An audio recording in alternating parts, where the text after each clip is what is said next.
भी इसको हम एक्सप्लेन कर सकते हैं। मीन के ये एक ऑर्डर लगता है उस ऑर्डर में हम इसको एक्सप्लेन करते होते हैं। ठीक है, तो चलें जी दूसरे हमारा जो है पाई उसकी तरफ चलते हैं, वो क्या कहता है।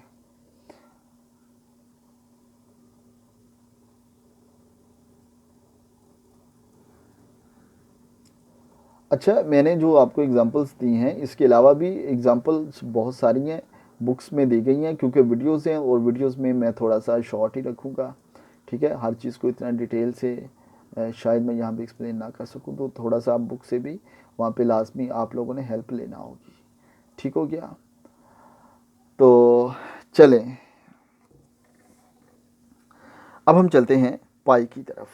पाई बॉन्ड, पैरेलल ओवरलैपिंग और side to side overlapping. Parallel overlapping या साइड टू साइड ओवरलैपिंग क्या है? ये है जी पी ऑर्बिटल, ये है पी ऑर्बिटल। जब ये दोनों पी ऑर्बिटल, इनमें कुछ कंडीशन वो सेम है, वो ये है कि इनके साइन सेम हो, इनमें इलेक्ट्रॉन की स्पिन अपोजिट हो, फिर ये एक दूसरे के क्लोज आएंगे और फिर इनकी ओवरलैपिंग होगी। ठीक हो गया। अब ये देखें जी, ये है एक ऑर्बिटल, ये हो गया फिर दूसरा ऑर्बिटल। ठीक है, ये इसका एरिया ऑफ ओवरलैपिंग, ये एरिया ऑफ ओवरलैपिंग। पी का एरिया वैसे भी कम होता है। ठीक है, तो ये इनके दरमियान क्या बन जाएगा? Pi bond. लेकिन इन पी और पी को आपस में एक दूसरे के क्लोज लेके आने वाली कोई ना कोई चीज़ तो होनी चाहिए, और वो जो चीज़ है इन दोनों पी और पी को एक दूसरे के क्लोज लाने वाली, वो है बेटा सिग्मा बॉन्ड। यानी कि पहले बनेगा सिग्मा बॉन्ड, फिर बनेगा पाई बॉन्ड। अगर सिग्मा बॉन्ड नहीं है तो बेटा पाई बॉन्ड एग्जिस्ट नहीं कर सकता। पहले सिग्मा होगा तो फिर ये डिसाइड होगा ना कि ये पी ऑर्बिटल भी कहीं पर हैं। ठीक है, क्योंकि सिग्मा ही तो इनको आपस में कंबाइन करेगा, और अगर सिग्मा ही नहीं है उसके दरमियान, जो आपस में उनकी जो बेसिक लाइन है, जो रीढ़ की हड्डी है, वो ही नहीं है, तो आप बाकी जो चीज़ें हैं उनको कैसे आप आपस में कंबाइन कर सकते हैं? तो ये है आपस में इनकी ओवरलैपिंग इस तरीके से हो सकती है। ठीक है, लेकिन इस साइड टू साइड ओवरलैपिंग के लिए ज़रूरी है कि उसमें आपके पास पहले सिग्मा बने, फिर बनेगा पाई बॉन्ड। ठीक है, अगर सिग्मा एग्जिस्ट नहीं करता तो पाई फिर एग्जिस्ट नहीं करता, पहले सिग्मा फिर पाई। ठीक है, और सिग्मा बनना ज़रूरी है पाई बॉन्ड के लिए। अब मैं आपको एक एग्जांपल देता हूँ, फिर हम आगे चलते हैं। आपके पास है बेटा जी ऑक्सीजन O2। आप इसको लिखते हैं सम टाइम आप ऐसे लिख देते हैं। ठीक है, फिर आप कभी कभी ऐसे भी लिखते हैं कि ये O, ये डबल बॉन्ड, ये ऑक्सीजन, आप इसके ऊपर इस तरीके से लोन पेयर भी शो कर देते हैं। लोन पेयर आपने शो करने हो या ना करने हो, ये अंडरस्टूड होता है कि इसके ऊपर लोन पेयर हैं, ये ज़रूरी नहीं होता। ये बॉन्ड कैसे बनता है? देखें जी, ऑक्सीजन का हम इलेक्ट्रॉनिक कॉन्फ़िगरेशन लिखते हैं। ऑक्सीजन की होती है 1s2 2s2 एंड 2p4। ठीक है, ये वैलेंस शेल है इसका। ये जो वैलेंस शेल है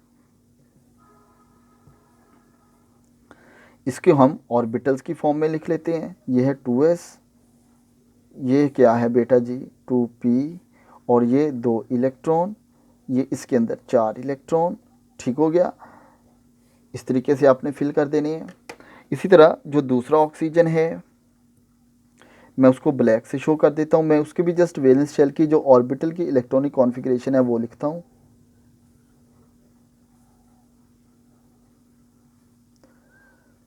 इलेक्ट्रॉनिक कॉन्फ़िगरेशन सेम होगी ना? ठीक है, ये मैंने इनके स्पिन के डायरेक्शन उनके अपोजिट रख दी है।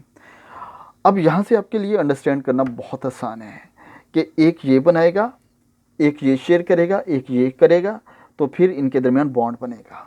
अब ये क्या है? लेट्स सपोज ये अगर पी एक्स है, ये पी वाई है, और ये क्या है फिर पी जेड है। समझ आ गया? और ये तीनों ही पी एक्स, पी वाई और पी जेड के परपेंडिकुलर होता है। इसी तरह बाकी जो है वो भी एक दूसरे के सारे परपेंडिकुलर होते हैं। परपेंडिकुलर का मतलब है इनके दरमियान एंगल जो है वो 90 डिग्री का होता है। इनके दरमियान एंगल जो होता है वो क्या होता है? 90 डिग्री का होता है। अब मैं इनको आपको ड्रा करके भी दिखाता हूँ। ये देखें जी,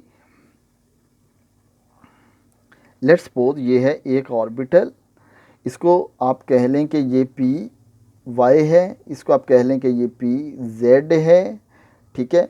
और जो तीसरा एक ऑर्बिटल है वो इनके बिल्कुल आगे सेंटर में है, ठीक है। यानी कि जो तीसरा ऑर्बिटल है वो यहाँ पर होगा, आधा इस प्लेन के अंदर आधा इस प्लेन के बाहर। तो फिर ये क्या हो जाएगा, ये इन दोनों के क्या हो जाएगा, परपेंडिकुलर हो जाएगा। लेकिन हम उसको ड्रा नहीं कर सकते होते, तो दैट्स वाई हम उसको इधर यहाँ पर या इधर को ड्रा कर देते हैं। ये एक पॉसिबिलिटी है, या आप इसको इधर को ड्रा कर देते होते हैं, ये एक पॉसिबिलिटी होती है। या आप ऐसे उसको ड्रा कर दें या ऐसे, क्योंकि प्लेन में हम इनसाइड द प्लेन ड्रा करना हमारे लिए पॉसिबल नहीं होता पेपर के ऊपर। तो इस वजह से इस डायरेक्शन में या इस डायरेक्शन में आप उसको कहीं पर भी ड्रॉ कर सकते होते हैं। लेकिन क्योंकि हमारे पास जो अनहाइब्रिड ऑर्बिटल है, जो हमारे पास अनपेयर्ड ऑर्बिटल्स हैं जिसमें पेयर नहीं है, वो दो हैं, तो हम जस्ट यहाँ पे दो ही ड्रा करते हैं, क्योंकि जो लोन पेयर वाले हैं उन्होंने तो कोवलेंट बॉन्ड में पार्टिसिपेट करना नहीं है, ठीक है। तो इस वजह से मैं इन दोनों को ही नेक्स्ट ड्रा करता हूँ। ये मैंने आपको तीनों ड्रा करके दिखा दिए। लेट्स सपोज इसको आप पी जेड कह लें, इसको पी वाई कह लें, तो इसको क्या कहेंगे, आप पी एक्स कहेंगे। क्लियर हो गया जनाब। अच्छा जी, अब हम चलें जी इस ऑक्सीजन की तरफ स्पेसिफिकली। ये जो ब्लू वाला ऑक्सीजन है, मैं इसके ऑर्बिटल ड्रा करता हूँ। ये हो गया जी इसका एक ऑर्बिटल, ये दूसरा ऑर्बिटल, ये हो गया इसका पी जेड ऑर्बिटल, इसको कह लें आपके ये पी वाई ऑर्बिटल, और इसमें एक इलेक्ट्रॉन है, इसके अंदर भी एक इलेक्ट्रॉन है। सिमिलरली ये दूसरा ऑर्बिटल है, ये दूसरा ऑक्सीजन है, इसके भी मैं दो ऑर्बिटल ही जस्ट ड्रा करता हूँ। और ये लें बेटा जी, ये एक ऑर्बिटल, ये इसका दूसरा ऑर्बिटल, ये इसमें इलेक्ट्रॉन, इसको मैं कह रहा हूँ ये भी पी जेड है, ये क्या है, ये पी वाई है। अब ये इन दोनों को पकड़ के मैं एक दूसरे के क्लोज कर देता हूँ। अगर मैं इन दोनों को पकड़ के एक दूसरे के क्लोज करता हूँ तो देखिएगा जनाब, ये ऑर्बिटल और फिर इधर से ये ऑर्बिटल,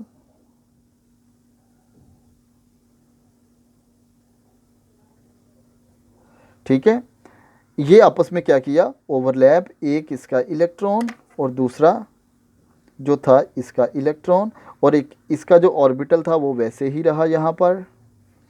सिमिलरली ये जो ऑर्बिटल है ये भी एक इसके क्या होगा, यहाँ पे एज सच एग्जिस्ट करेगा, ठीक हो गया।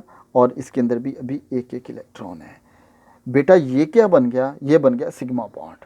ओवरलैपिंग के बाद ये जो लूप्स हैं, जो ओवरलैपिंग वो बढ़ जाती हैं, जो दूसरी लूप होती है वो कम हो जाती है। इस वजह से मैंने ये वाली लूप जो है वो छोटी बनाई है, और ये वाली जो इंटरनल लूप है वो मैंने बड़ी बना दी है। अच्छा, अब ये दोनों ये तो सिग्मा बॉन्ड तो बन गया, ये सिग्मा बॉन्ड बना between P Z and P Z, P P sigma bond बन गया। क्लियर। और यहाँ पर ये जो रिमेनिंग पी के अनपेड इलेक्ट्रॉन हैं, इनकी आपस में ओवरलैपिंग होगी, क्योंकि ये एक दूसरे के क्या हैं, पैरेलल, और इस तरीके से इनके दरमियान forces of the attraction develop हो जाएंगी। अब ये जो इलेक्ट्रॉन है यहाँ पर बेटा, कभी भी ये मत सोचिएगा कि ये यहाँ पर फिक्स है, क्योंकि ये always in form of motion है। लेकिन पेपर के ऊपर हमें ड्रा करना है, तो कहीं पर तो उसको ड्रा करना पड़ेगा। मैं उसको यहाँ ड्रा करूँ या इधर ड्रा करूँ या इधर ड्रा करूँ, कहीं पर तो ड्रा करना पड़ेगा ना। तो इट डज नॉट मीन कि ये इधर एग्जिस्ट नहीं करते, ठीक है, ये इधर भी एग्जिस्ट करते हैं। इसीलिए जो पी ऑर्बिटल्स हैं, जो पाई बॉन्ड बनता है, उसमें 50% इलेक्ट्रॉन डेंसिटी सिग्मा बॉन्ड के ऊपर और 50% इस सिग्मा बॉन्ड के नीचे एग्जिस्ट करती है। इनके चांसेस इक्वल हैं, यहाँ पर भी वो इलेक्ट्रॉन और इधर भी इलेक्ट्रॉन एग्जिस्ट कर सकते हैं, और electron always in form of the motion. और इस तरीके से इनके दरमियान ये जो बॉन्ड बनेगा, इसको हम कहते हैं कि ये है पाई बॉन्ड। ये क्या बन गया इनके दरमियान, पाई बॉन्ड। यानी कि for formation of the pi bond first sigma bond must be formed, sigma bond must be formed. अगर सिग्मा बॉन्ड नहीं बनता बेटा जी, पाई बॉन्ड फिर नहीं बनेगा, ठीक है। ये एग्जाम्पल, अब मैं आपको एक और आगे एग्जाम्पल देता हूँ। ये हो गई आपके पास एग्जाम्पल, और अभी चलें नेक्स्ट चलते हैं। अच्छा, मैं एक आपको ट्रिपल बॉन्ड वाली एग्जाम्पल देता हूँ, लेकिन एक चीज़ और मैं आपको एक्सप्लेन कर देता हूँ। H2O के केस में आप कहते हैं यहाँ पर दोनों ही सिग्मा क्यों बनते हैं, एक सिग्मा एक पाई क्यों नहीं बनता। ठीक है, देखें ऑक्सीजन की इलेक्ट्रॉनिक कॉन्फ़िगरेशन तो बेटा आपके पास है ना,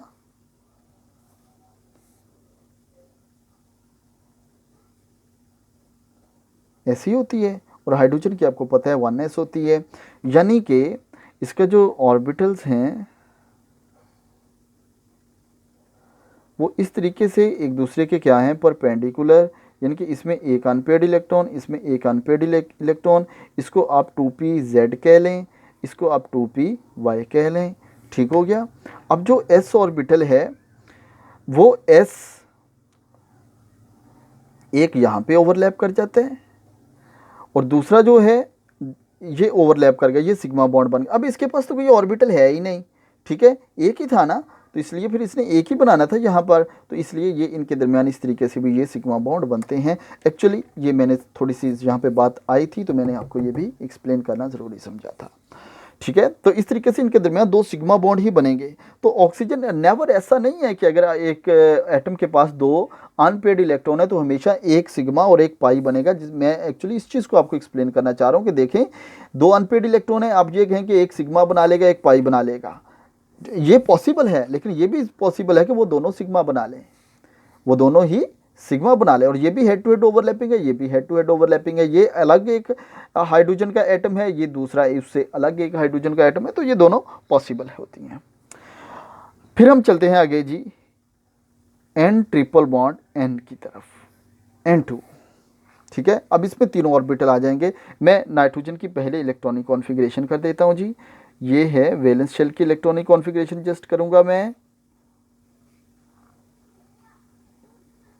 इस तरीके से होगी एक नाइट्रोजन की, और जो दूसरा नाइट्रोजन है उसकी भी सेम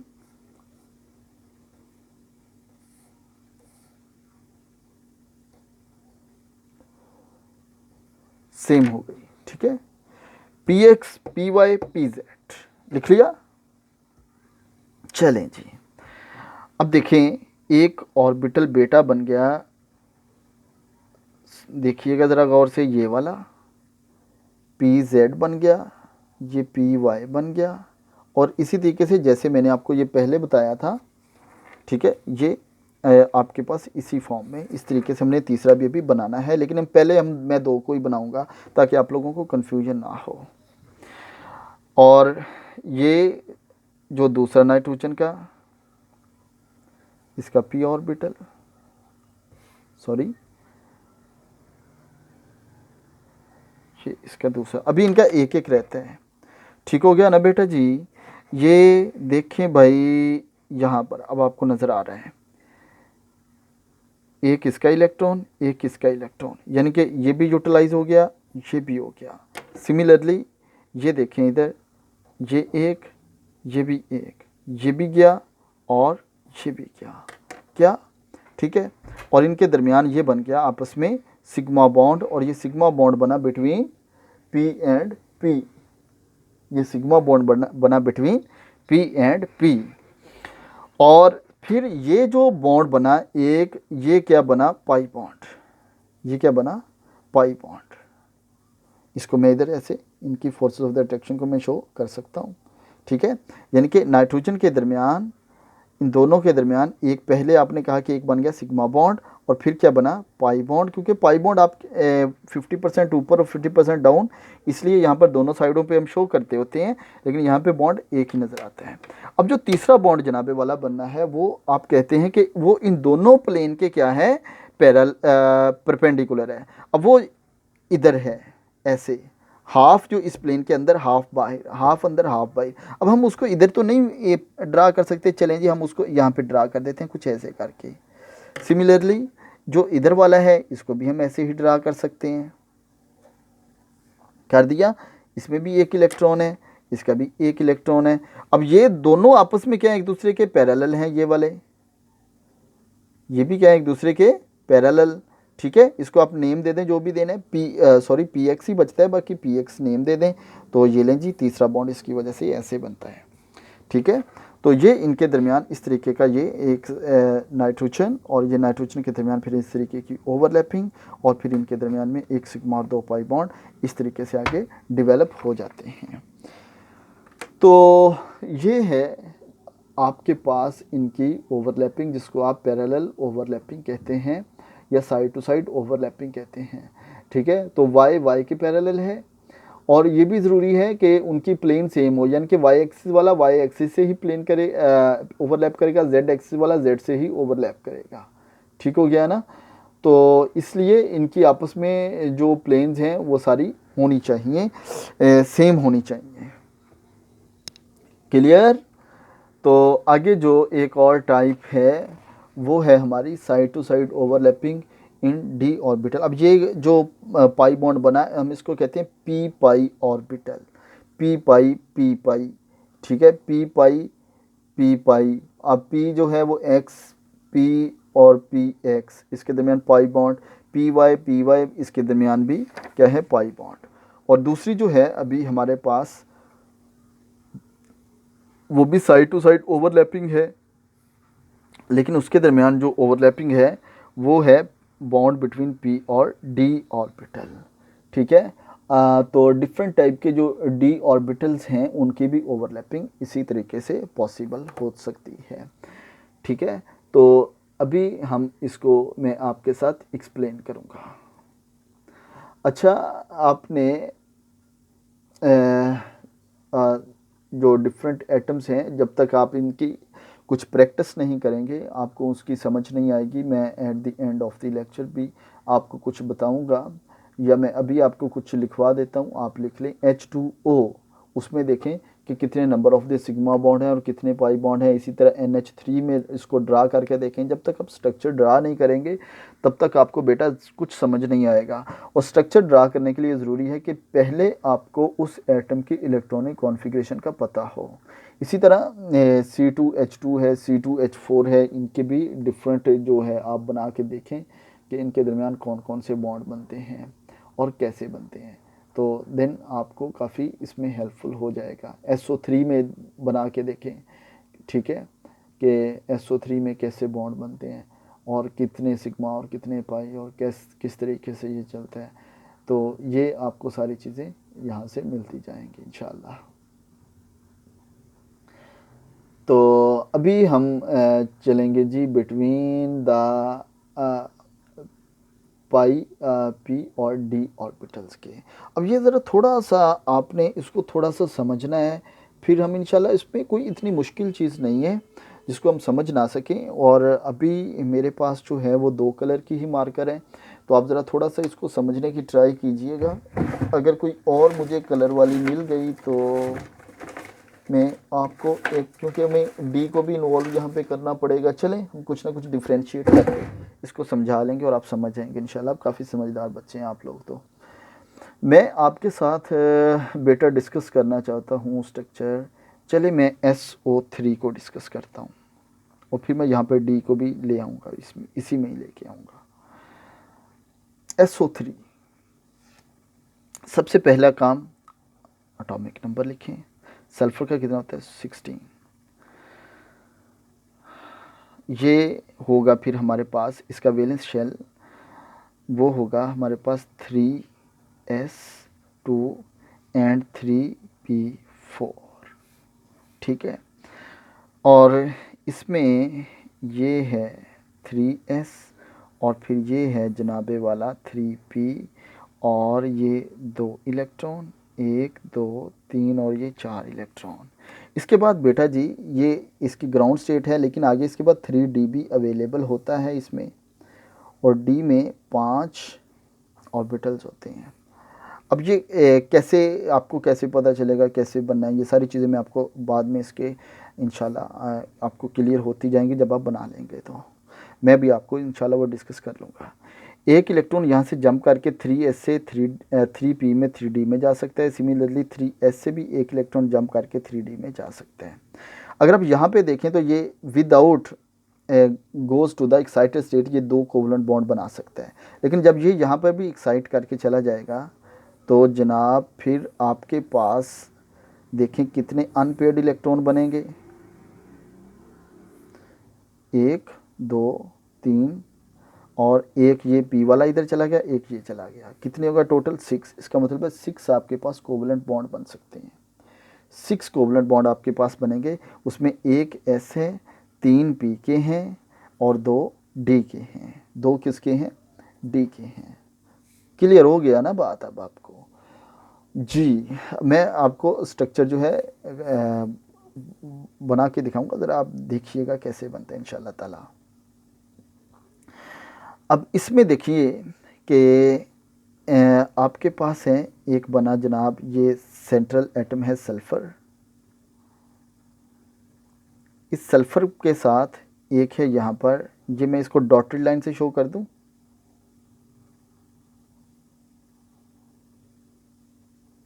s ऑर्बिटल, ठीक है। और फिर आगे जाके बनेगा इसके बाद p ऑर्बिटल्स, ठीक है। इस चीज़ को थोड़ा सा मैं नेक्स्ट लेक्चर में चलें इसको ज़रा एक्सप्लेन करूँगा आगे, क्योंकि अभी आपको हाइब्रिडाइजेशन का नहीं पता होगा, वो मुझे बताना पड़ेगा, एक्सप्लेन करना पड़ेगा। अच्छा, अब आप देखें ऑक्सीजन है, ऑक्सीजन आप देखें 3 हैं, तो ये S, इसके बाद ऑक्सीजन के साथ मैक्सिमम 2 बॉन्ड बन सकते हैं। ये लें जी, टोटल कितने पॉसिबल हैं? 6, और 6 इनमें क्या है? कोवलेंट बॉन्ड है। तो देखें जी, एक इधर सिग्मा बॉन्ड, एक पाई बॉन्ड, एक सिग्मा बॉन्ड, एक पाई बॉन्ड, एक सिग्मा बॉन्ड, एक पाई बॉन्ड, ठीक है।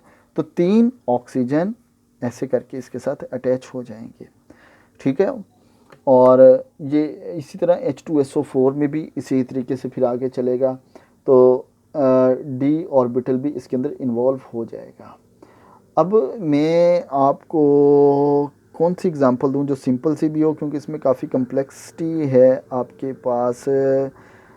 तो चलें मैं ट्राई करता हूं आपके साथ इस तरह करने की। मैं आपको एग्ज़ाम्पल देता हूं।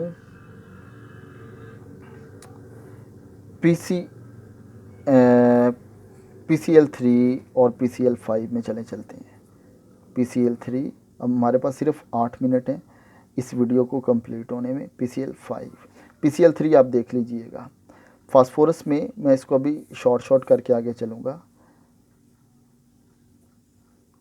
हजूरे वाला ये वाले इलेक्ट्रॉन फास्फोरस के वैलेंस शेल में एग्जिस्ट करते हैं, और अगर ये ग्राउंड स्टेट में बने तो ये 3 क्लोरीन इधर कोवलेंट बॉन्ड बना लेते हैं। अगर इसकी एक्साइटेड स्टेट हो तो S का एक इलेक्ट्रॉन जंप आउट करके 3D में चला जाता है। S का एक इलेक्ट्रॉन जंप करेगा और वो किस में चला जाएगा? D में। लें जी, हो गया हमारे पास। तो ये फास्फोरस ये है इसका S सबशेल। अब इस S के अंदर एक इलेक्ट्रॉन, और ये है जनाब वाला एक क्लोरीन का जो है P ऑर्बिटल, वही इन्वॉल्व होता है ना, यहाँ पर ये इसके साथ बॉन्ड बना लेगा, ठीक है। और फिर ये वाला बॉन्ड बन गया। अब इसको क्लियर हो गया। अब हम चलते हैं नेक्स्ट आगे। ये है फिर उसके बाद, अब इतनी जगह इधर नहीं होगी कि मैं इसको एक्सप्लेन कर सकूं। ये है PX कह लें, इसको PY कह लें, और इसको PZ कह लें। और इनके अंदर भी एक एक इलेक्ट्रॉन है ना, ये PX कह लें, और इसको मैंने PZ कह दिया है, और इसको Y कह दिया है।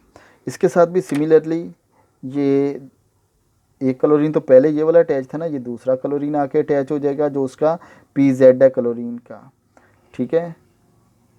ये भी क्लोरीन का, और ये भी किधर आ जाएगा? इधर आके इसके साथ इसकी अटैचमेंट हो जाएगी, ठीक है।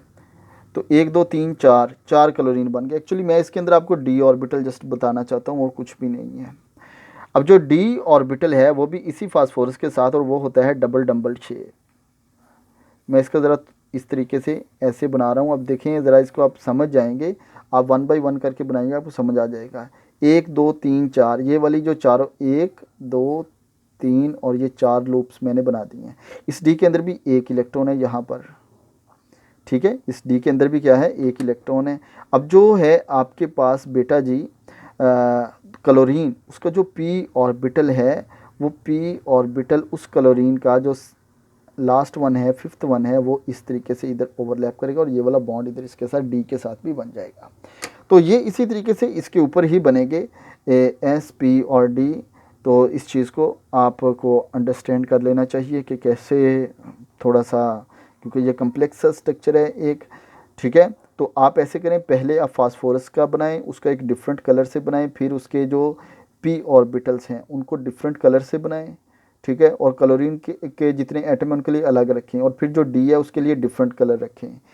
तो एस के लिए यानी डिफरेंट कलर रखें, पी के लिए डिफरेंट रखें, और डी के लिए डिफरेंट रखें, और क्लोरीन के लिए डिफरेंट रखें, और फिर 1 बाय 1 इस तरीके से बनाते जाएं तो आपको समझ आ जाएगा।